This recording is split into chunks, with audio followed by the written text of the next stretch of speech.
Welcome to the Warframe Weapon Encyclopedia, where today we are checking out the Endura. You can get the blueprint for the Endura from the Tenno lab in your dojo, and it's actually surprisingly cheap. You're only gonna need 2 argon crystals, 2 pieces of gallium, and then a few plastids and some alloy plates. The Endura is a Mastery Rank 7 rapier that does primarily puncture damage. It's somewhat slow, it has a very low crit, only 10%, which is, as I've said, very low, especially after the Blood Rush nerfs, but it does come with very high status. Now, as far as the build goes, there are a few ways you can do this, and the choice is yours. I personally like to go with a hybrid setup, even though the crit chance is very low. That's because crits are just too strong when it comes to slash procs. And speaking about slash procs, I run Carni's Mandible here to boost the base slash a little bit, as well as get some status, but you don't necessarily have to do this because Vulpine Mask has some forced slash procs on it, so you could rely on those entirely. Alternatively, what you could do here is actually not go for crit, so take out Blood Rush and Organ Chatter, run a utility mod, whether that be Primed Reach or something like Healing Return if you want healing,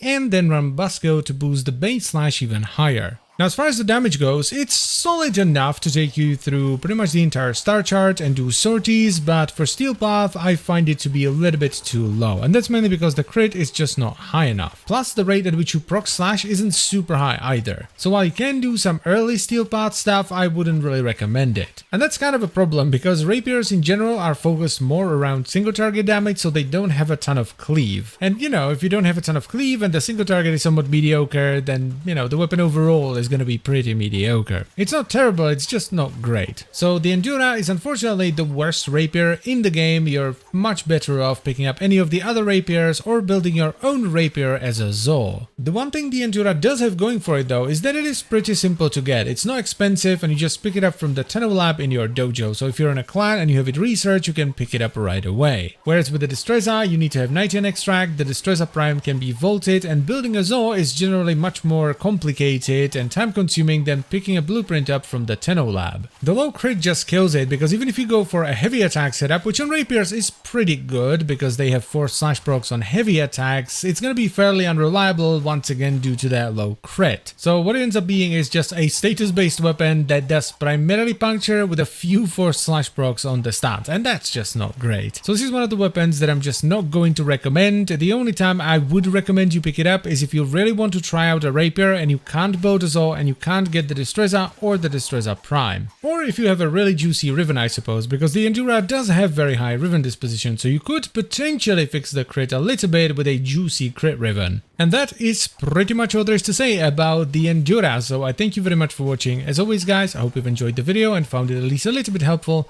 and I will see you some other time. Bye bye.